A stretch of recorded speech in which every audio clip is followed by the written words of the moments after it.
Welcome to Sapien. I'm Sam. Welcome to the part 2 of Dr. Tair Hollander and David Hollander's journey. This part will be one of the most informative and philosophical podcasts I have ever done. Dr. Hollander shared her battle with cancer and her way of looking at cancer as well.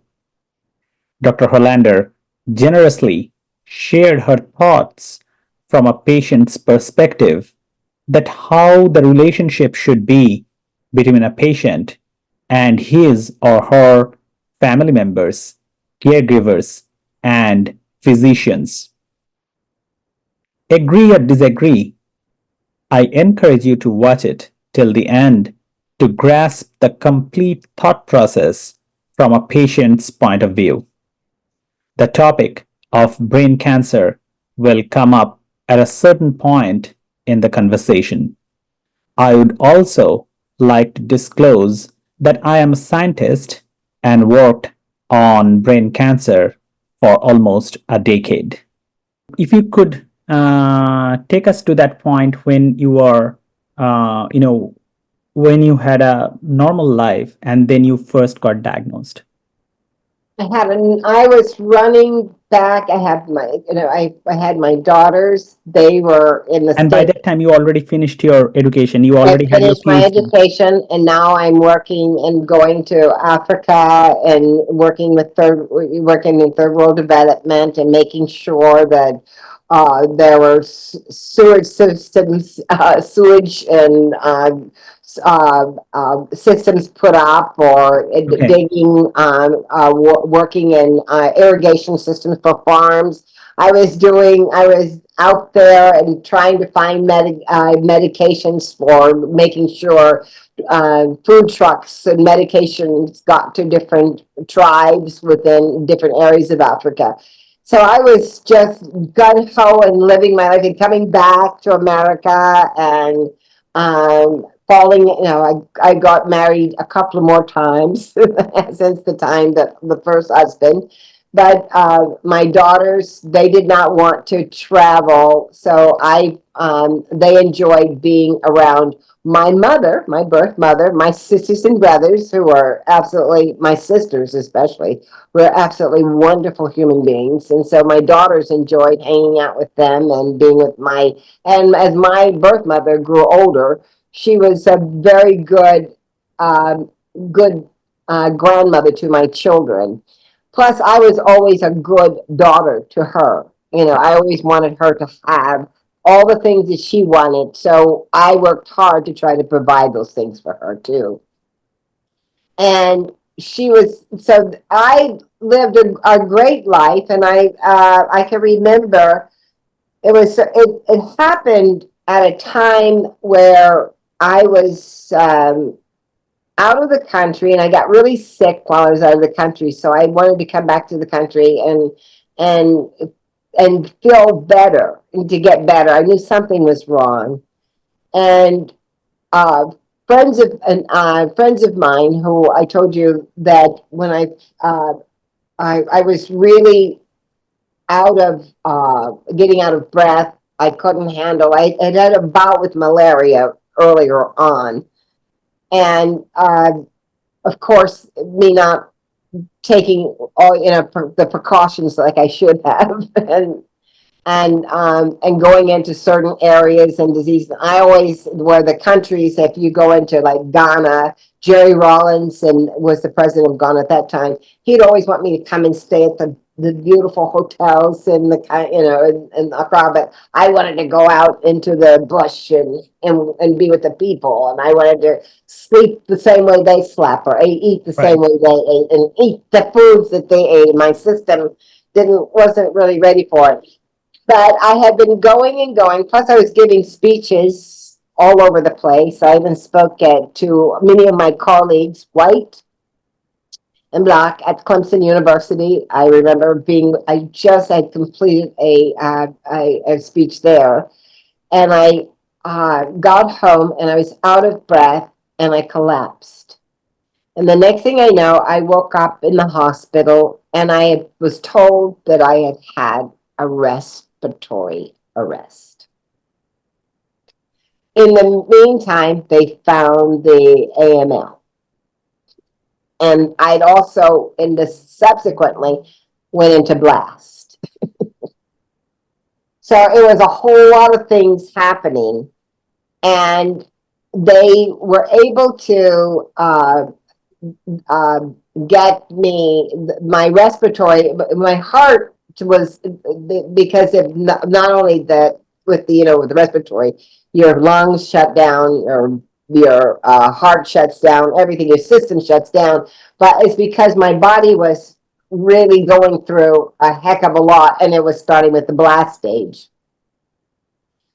I When I woke up, I think I was in a medically induced coma for about a month for them to kind of get things to, soothe me out. And I had some kind of little amoebas running around my body that were also draining my system too. Some little H something. My body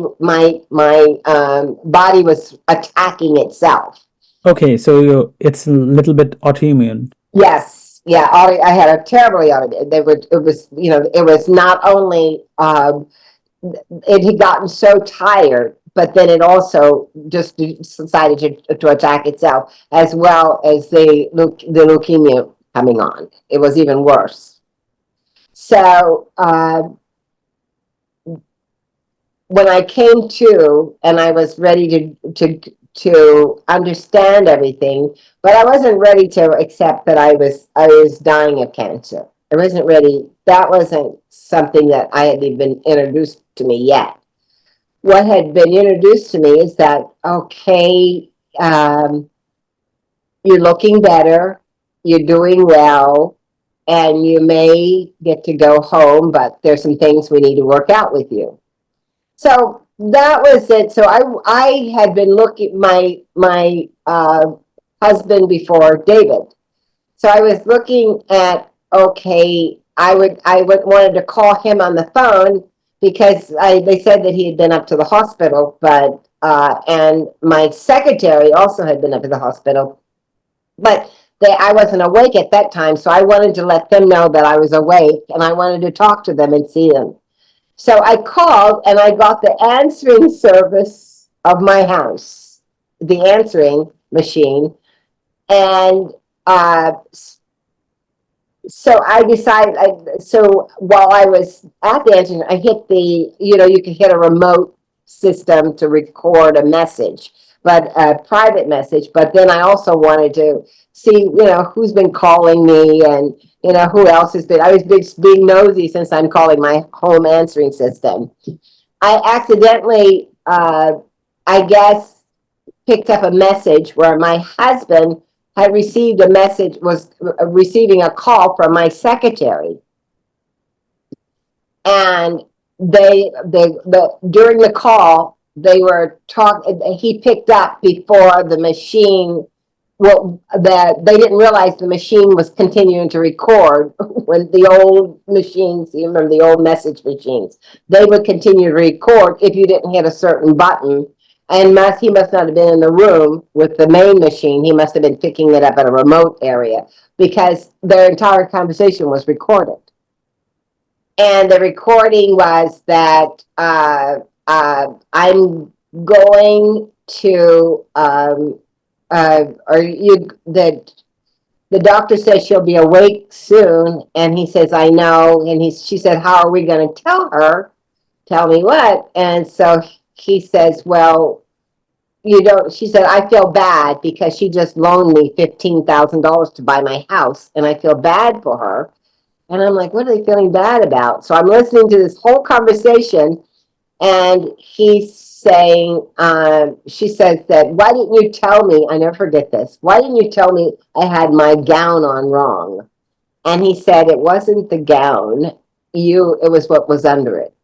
And she says, oh, stop. She didn't want to talk about. She says, I just don't want to talk like that right now because I feel bad for her, but I love you. And he says that I feel bad for her too, but I love you. And the doctor said she's going to die in a couple of months. So all of a sudden I just put the phone down, and the nurses station was not so far, but I had nurses that were in the room with me that were sitting with me anyway, but they had left the room for a minute. But the only thing everybody could hear is me screaming. I was screaming. And then when they came back, I could not, they had to put me on oxygen, and I had been, I was down to 2 liters. So I wasn't needing that much oxygen, but I just could not. And I kept dialing the phone, listen, listen, listen, listen, listen.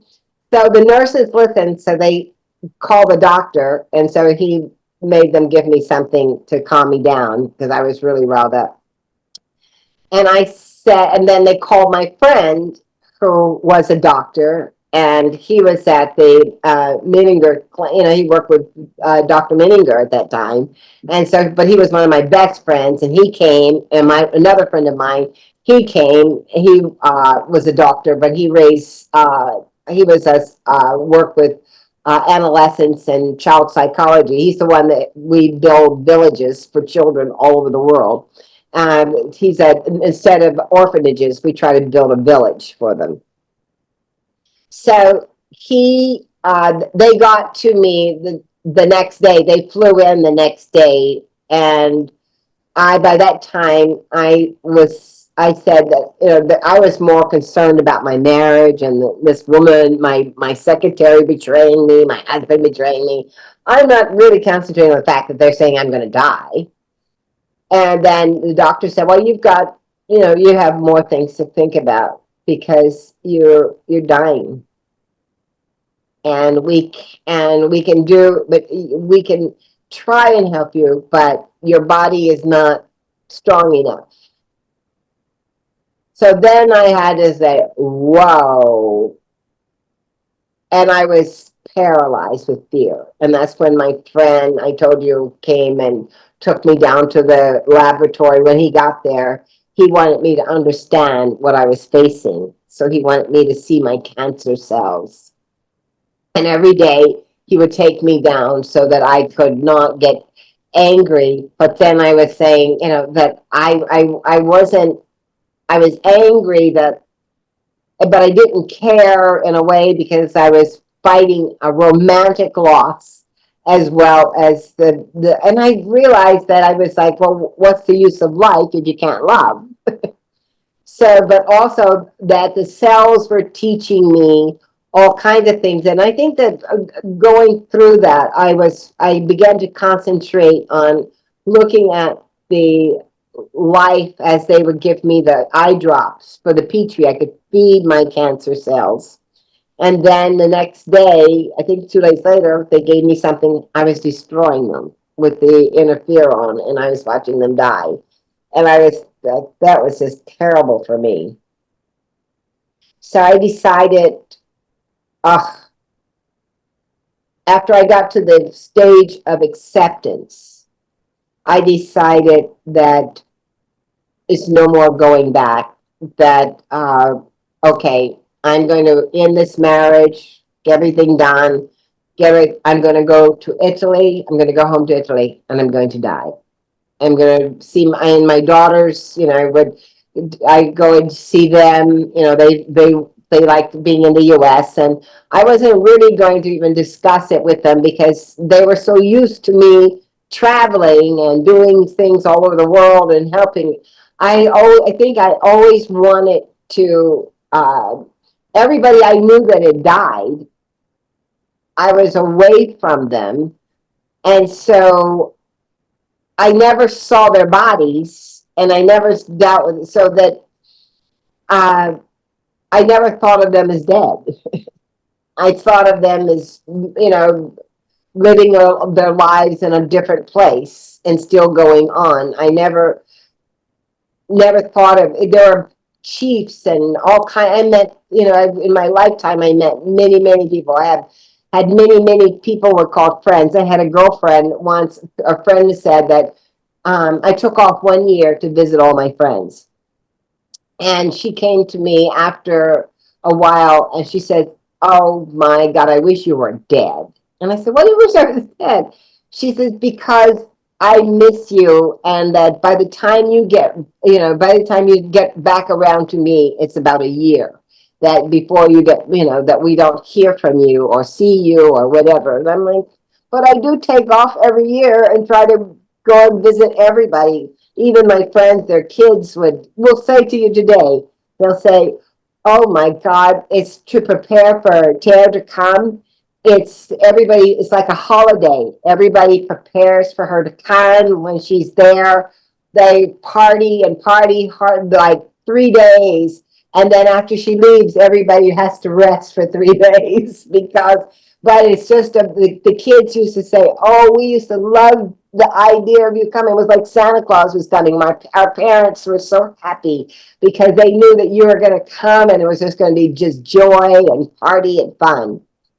So I always wanted to, but they knew then that they would not see me for another year, or maybe not even hear from me for another year after that. But they could, so that's how I would want them to view it, and that's how I would want my children to view my death. That mom's just over here, mom is just doing this, she's, like I always tell them, I want to go to the fjords. No, I can't wait to go see the fjords.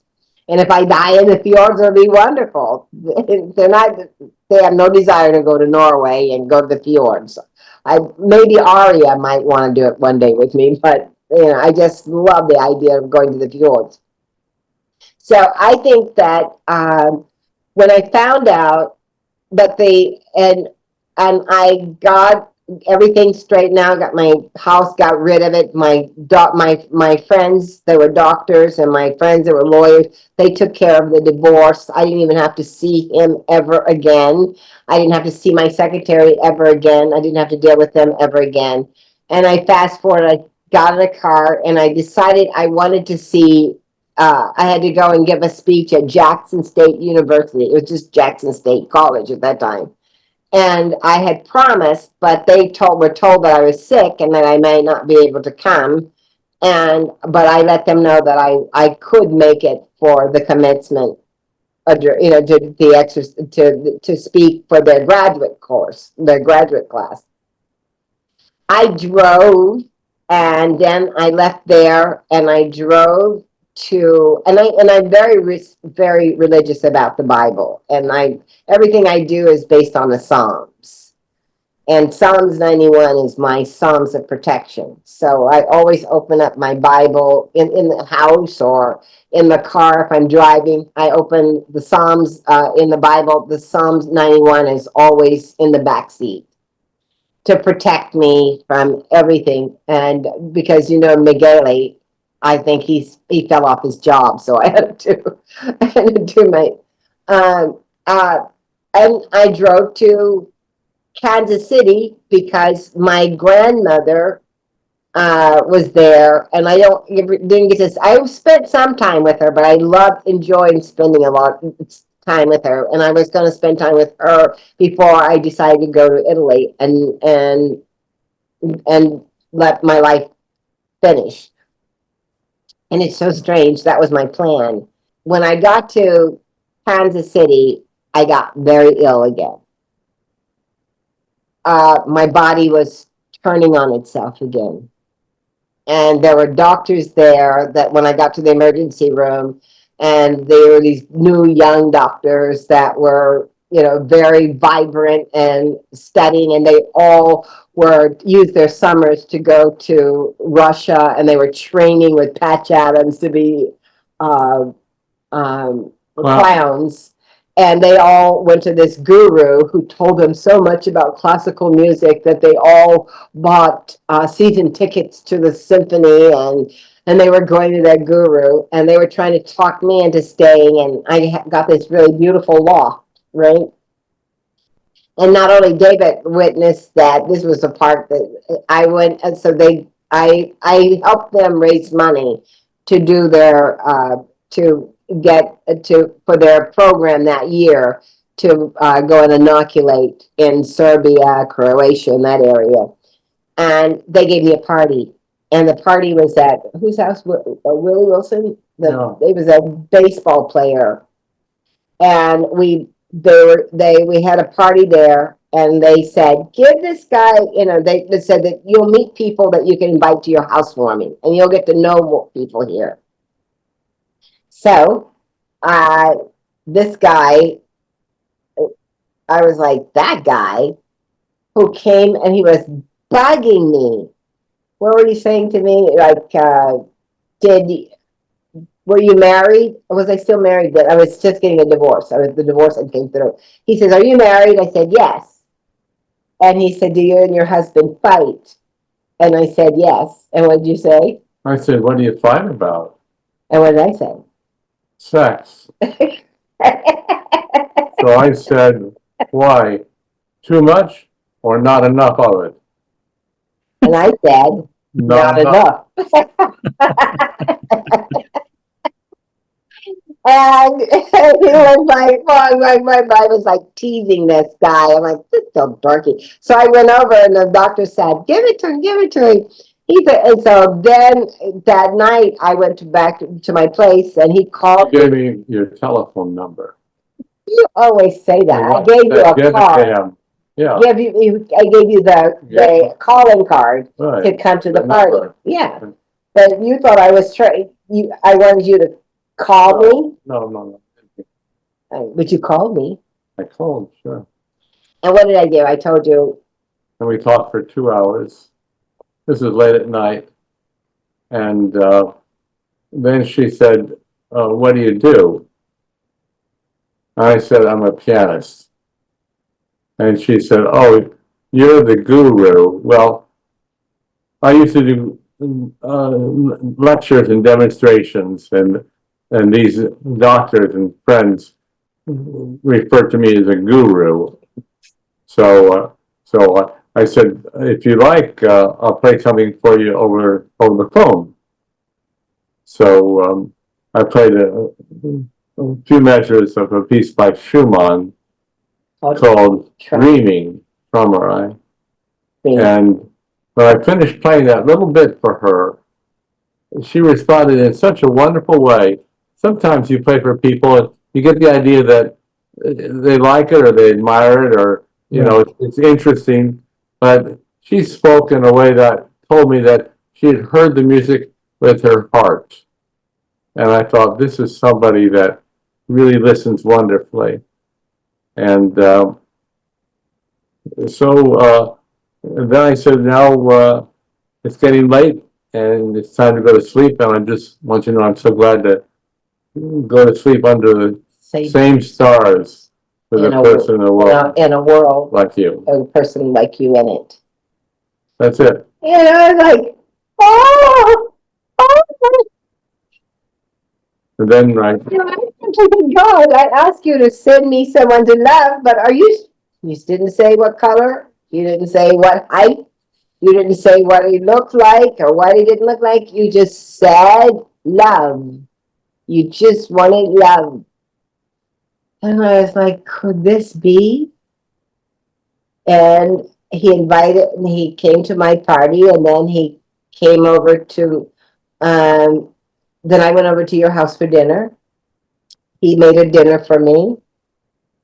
And I laid under the piano while he played Chopin.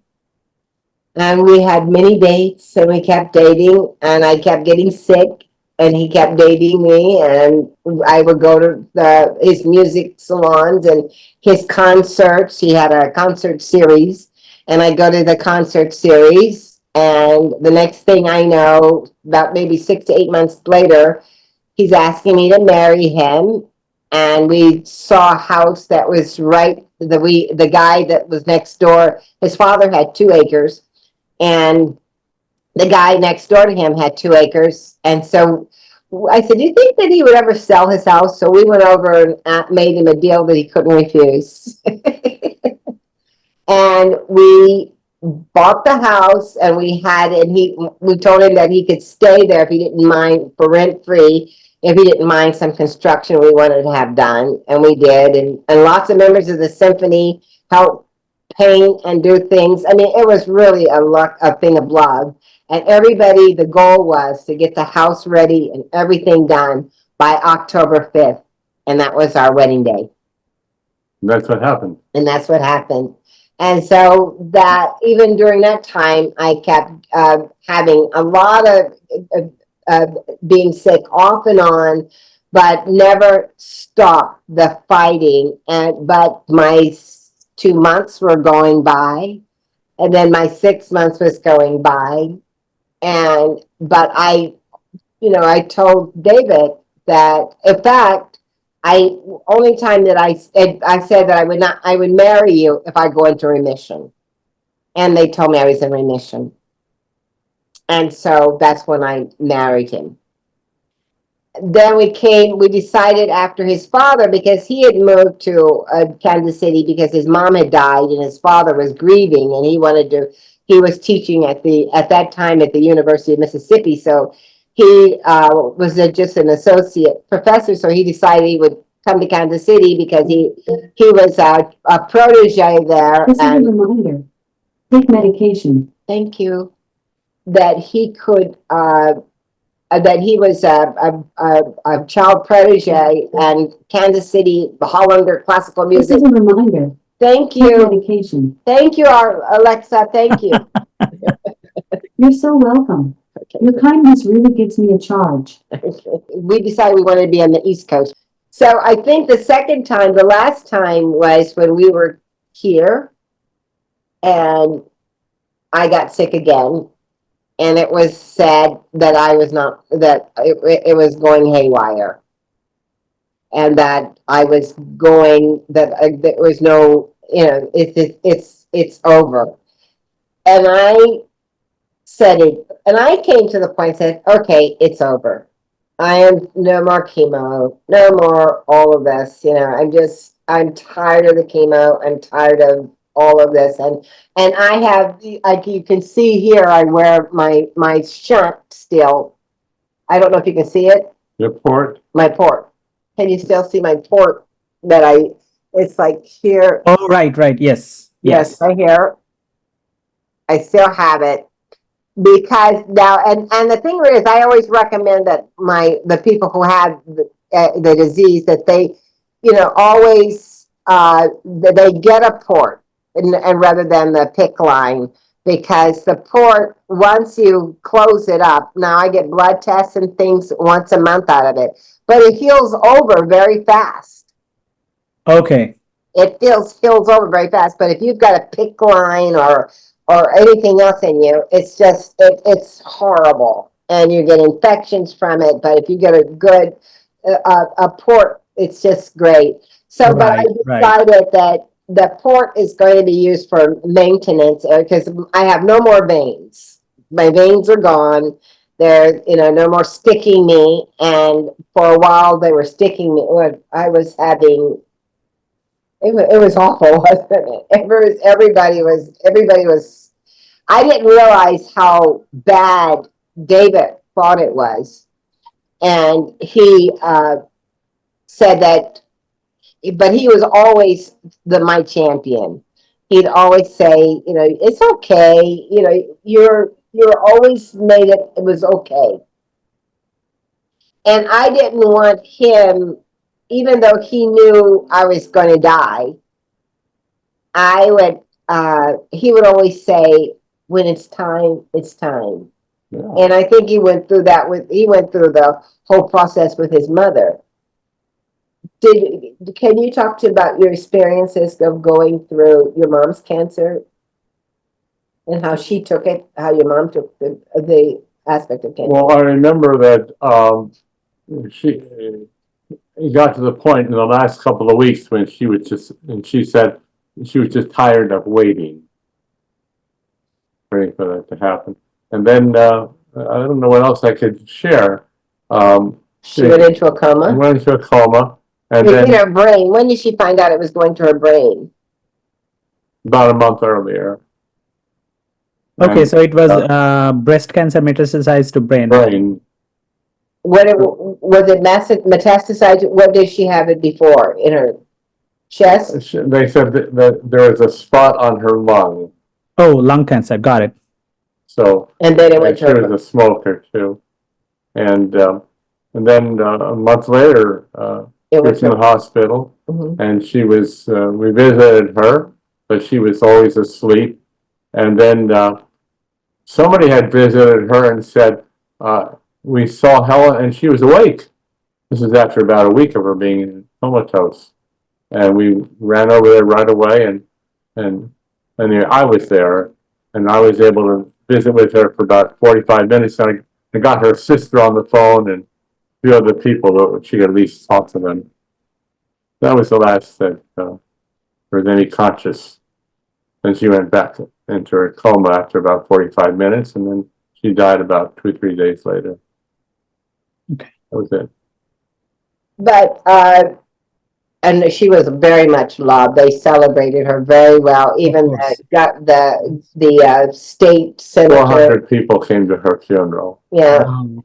and the state proclaimed a day for her celebration. The state. She was very active in putting together young audience concerts and programs, and she did a lot for classical music, as well as played in they had an 82-piece orchestra in Kansas City, and his mom and dad both were in that orchestra. She was there. She was a part of the orchestra for 35 years, and when Norman retired, his dad, he was there for 48 years. I'm wondering, in technology, in the biotech field, is there going to be a technology like you remember that movie where they injected the people into the body?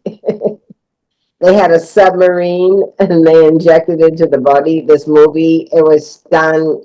Oh my God. Oh, it was like miniaturizing Right, human and put them in the body. right. Okay. Yeah. So for that, literally there is a lot to unpack there because I mean, basically you are putting people who has literal brain and they can do a lot of things. Mm-hmm, So you are practically asking for putting robots mm-hmm, inside the cells. mm-hmm, So what do you call is nanobot? mm-hmm, mm-hmm, So nanobot is still science fiction, mm-hmm. but even if you maybe in next 100 years there will be nanobots who can actually go into the cell, goes into the DNA and practically repairs the DNA.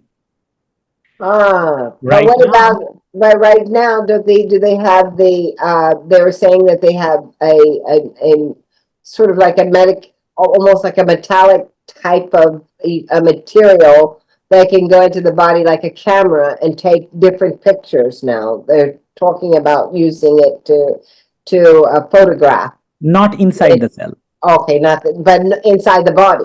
Inside the body, yes. Just like you actually put a, you can actually make a very small camera and you can, it can actually I think goes into some of the larger blood vessels as well. Yeah, wow. So that's there, but it cannot go too far down. Okay.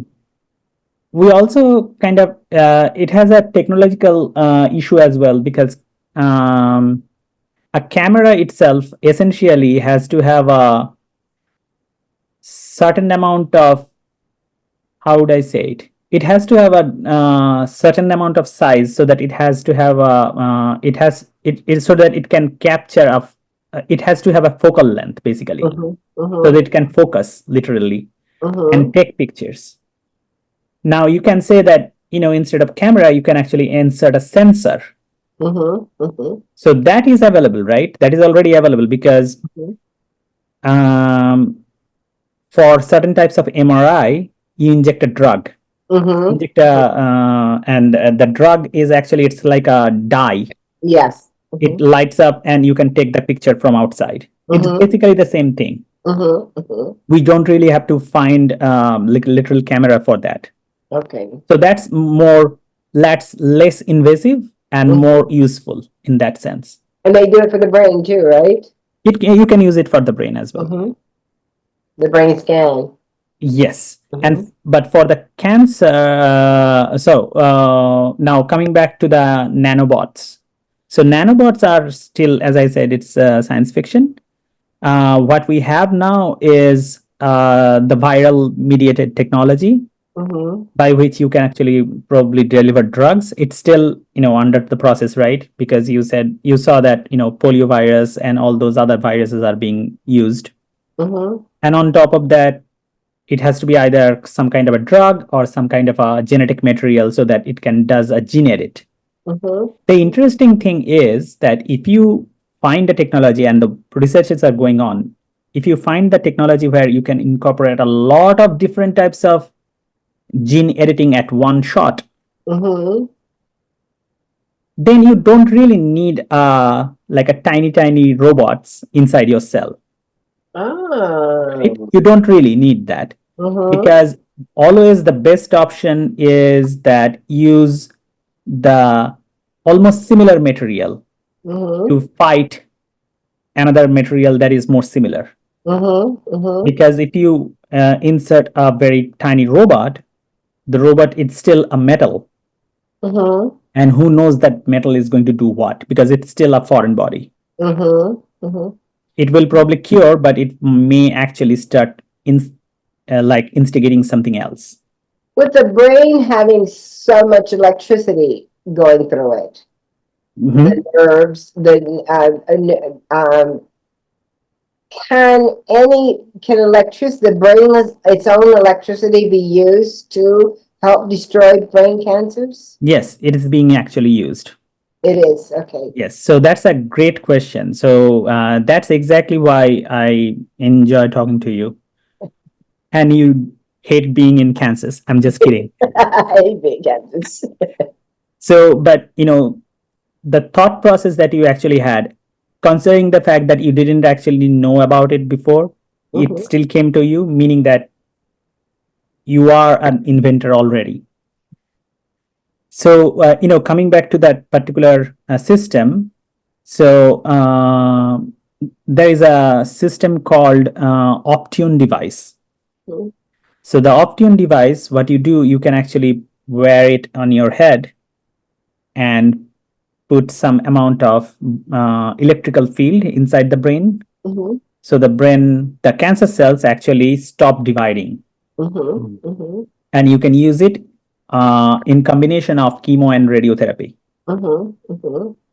The problem, it's not a problem. There are certain side effects for some people. But number one, it's very expensive. It's super expensive. It's probably, I think, $24,000 per month or something like that.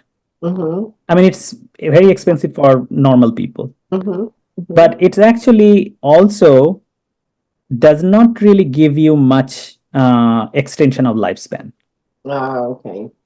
Yeah, it probably gives you 2 more years, maybe a little more, but not a significant difference. I mean, significant if you consider that the person is actually going to live 2 years, then additional 2 years means already 50% additional, living time. So that's significant, but it's not like from 2 years to 20 years.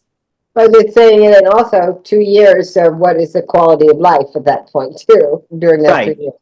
Right. Yeah, the quality of life also declines, of course. And that's the thing that I get very upset about, because that was what I said, no more. And it came up, and I decided to stand. And that was it, because the thing of it was that I looked at my major reason for living is that my husband's very insulated. He's a very insulated person, and he comes out of himself when he's doing his music, but he loves the world of the composers. And then outside of that, the world of composers I'm his world. Right. Or the performance, I'm his world. And So that is the only reason that I decided, because I wanted, because he's such a great human being. And I think he deserves anything he wants in life. I mean, I think he just, and he doesn't want much. Right. What he wants I'll is be me. right back. See, Okay, you want to go to the bathroom? no, I just want to warm up. Oh, Right there. I told you were going to be cold. I didn't expect it to be. I told you he's cold now. But I want him, but he, from when Isabel told me that when I was in the hospital, that he was telling everybody to go up to my room, but to make sure you had keep a good face and not cry and everything. But he had been crying, and he had told them that he doesn't know what he would do without me.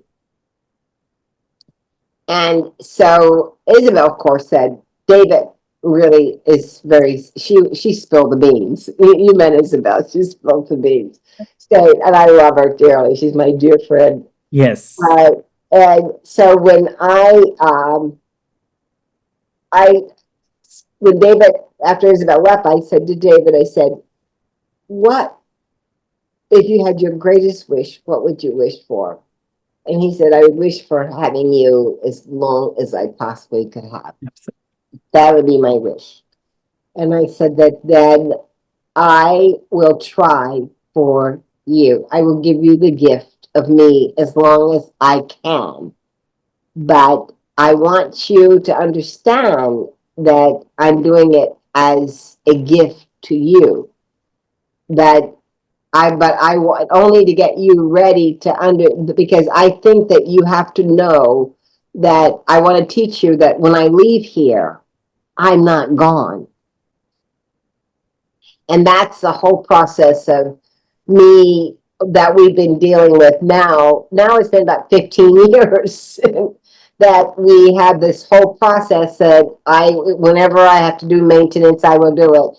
But the whole thing of it is for me to talk to him, because my husband is he doesn't like science fiction. He doesn't like I like Godzilla and King Kong, and I love watching Aquaman and everything. He has it's like, if it doesn't happen, if it can't happen, he doesn't want to see it. He loves history.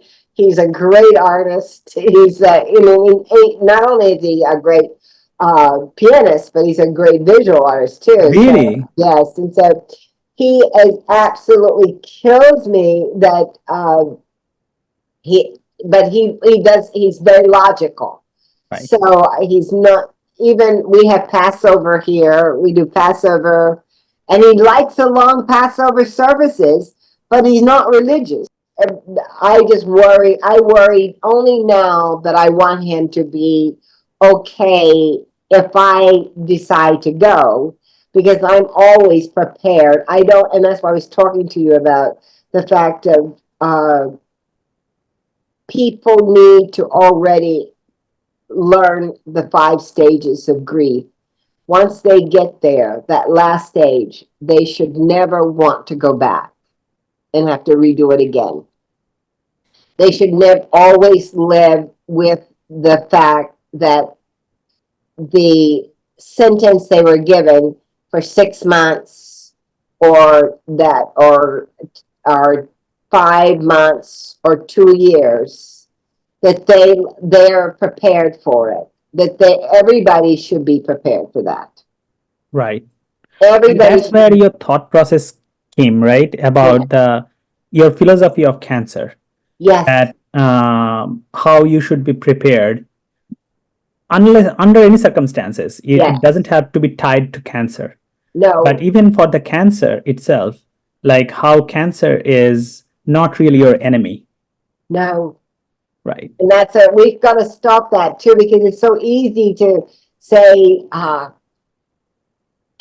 Trump is my enemy, or Biden is my enemy. If I'm like you said, Republican or whatever. Right. We have a planet here that we have to respect everybody's planet. Right. Even though that they are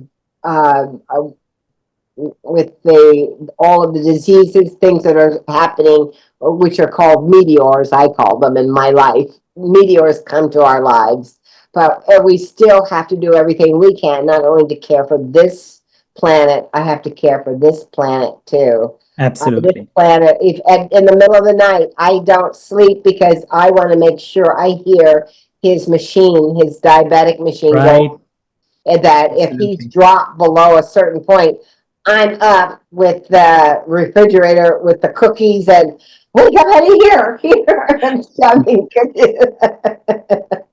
I want to be awake. I want to definitely, so that I live for love. Right. Absolutely.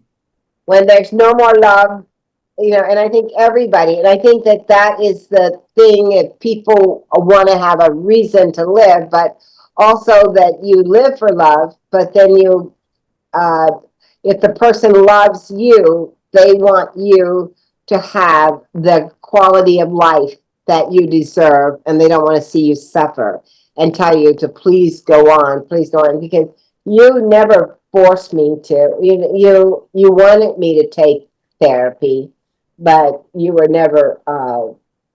You didn't force me. I mean, you didn't force me to. I mean, you didn't try to encourage me to. Well, you encouraged a little bit, but I wanted you to do what you wanted to do. right, right, right. And he said he always, and when he said he prayed for me, that's what got me kind of like, you pray? I think that I never, but I think that all I would like to see is that there's no ugliness towards disease. That people don't consider the word cancer a terrible thing. Right now, women die. They're more afraid of dying of breast cancer and other cancer diseases, but they don't realize that that more women are dying of heart disease than anything. Women are going at a rate of like, oh, they're just having a heart attack and dying faster. So it cancer there, how can you worry about cancer when you should be then you could put that something that could just take you away in the next minute. Right. And that's when I think that the palliative care physicians need more, they need to have more training into dealing with the patients, the patients' families, Right. and understanding that they are the worst, because before the fourth stage of the death is that you want to make sure everybody around you is okay. Right. And you cannot even get to the stage of acceptance because your family that you care about and trying to make sure everybody's okay doesn't allow you to move on to that because they're keeping you worried about them. And it's so selfish, and it's almost uh, it's akin to, I think, also family members. I think it's akin to I think what they call that children and parents disease, Munchausen by proxy. I Munch, don't know. it's a Munchausen by proxy. It's where uh, a parent makes a child sick so they can get the sympathy, so that the parent gets this. Oh, And really? it's a psychological disease called Right. Munchausen by proxy. And it's what happens to the families of cancer patients. They get the pity. This says Munchausen by proxy, a psychological disorder marked by attention-seeking behavior by a caregiver through those who are in their care. Yeah. Okay. Right. And it's a lot of people are like that. They Right. just they don't realize they have this psychological disease, and they are killing the people that. Sorry, what did you say? Nothing, Alexa. Sorry. We're trying to get into these conversations. Oh, that's definitely Munchausen by the proxy. Yeah, exactly. She just told me to take my medicine. She's really getting involved. She's trying Really to prove that getting she's my caregiver. involved. Right. AI. Oh my God. You heard her tell me that I have to get my medicine, and now she's telling me, Shoot. I beg your pardon, you talking about me? I think a whole paradigm shift has to happen in the mindset of the approach to cancer. Yeah. It's not only for the doctors, the researchers, but also for the patients and the patients' families. Yes. We've got to ask the patients' families, are you dealing more with your own fears, or are you dealing with the fears of your loved one who actually has the cancer? Right. Yeah. Are you going to perpetuate your fears onto your loved one? Now they've got the diagnosis of cancer, but they're getting triple and quadruple diagnosis of the cancer because you're taking it on as if the family members, as if it's your diagnosis. Yeah. And that's what makes me furious. So basically, so there are multiple factors that you mentioned. Rehabilitation or basically reprogramming of the cells, that's one side of it, the scientific side. Now, supporting patient is one side, but then again, you are providing ideas actually about having a support for patient families. Right. And not only support, it has to be education for the Yes. patient families so that you do not steamroll the patient. Right. So that's basically the idea. So I think that could be that. I think that should be incorporated eventually, so that it can be very beneficial, so that they know that how to handle the patient and his mindset at the same time. Exactly. So at that time, so meaning that we need to incorporate psychologists and counselors. There needs to be an entire reworking of this whole thing called death and dying. And the approach that and fear of disease, because a doctor is just as afraid of as his patient if he's diagnosed with the same disease that his patient is diagnosed with. Even though he has more information about the disease, the fact that he is looking at his own mortality is very frightening to him. Right. And I think that is the thing that we have to start looking at the approach to mortality. So this is a very interesting point that we reached right now. So, yes, we need to educate these people, but the strategy is more important, right? Like how to move forward with it and what kind of things. But before that, the understanding that you have is quite deep, right? The words that are coming out from inside you, it's because of the fact that you have lived it and understood it. You have lived it and understood it with your own life journey. Many times. So now the question is, a person, even a physician who haven't gone through this life, is education going to be enough? Or what kind of education you can provide? You can tell them that you need to understand that what life is. You need to change that thinking about death and thinking about life. But based on from what culture they are coming from, I'm just talking about, this is just one parameter of it.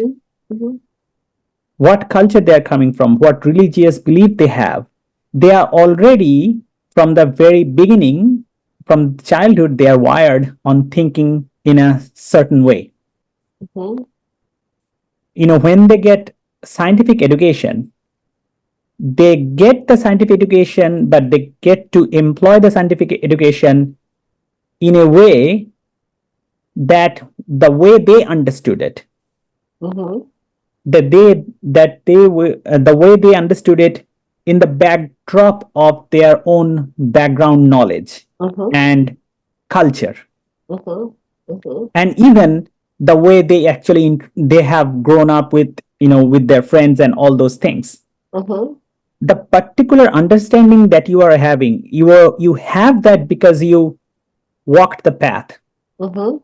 Mhm. So I think, while I'm saying these things, something has been revealed right now. The way Jesus saw things and said things, it has been notified in Bible and everything. Even then, for thousands of years, people had been persecuted and wrongly interpreted Bible and all those things. Right. So it's also because of the fact that none of them have walked the path that Jesus walked. So your life experience, the thoughts that you have, you walked that particular path. How you employ this information to somebody who didn't even know this path, and how you think that they will understand it. The thing of it is that it's strange is that you talk about Jesus. My husband's a Jew, and he does not believe that Jesus was the son of God. But and he always tells me, I love your Jesus through how you live, Jesus. He's Okay. and I tell him, and it's so strange that you talk about Jesus because the one thing that we forget that Jesus came here, and the one thing he wanted us to all remember, but it was mainly most of us forgotten. He says, I came to tell you that there's no sting in death. Can you repeat it, please? There's no sting in death. I've come to Right. take the good news is that life is everlasting. Right.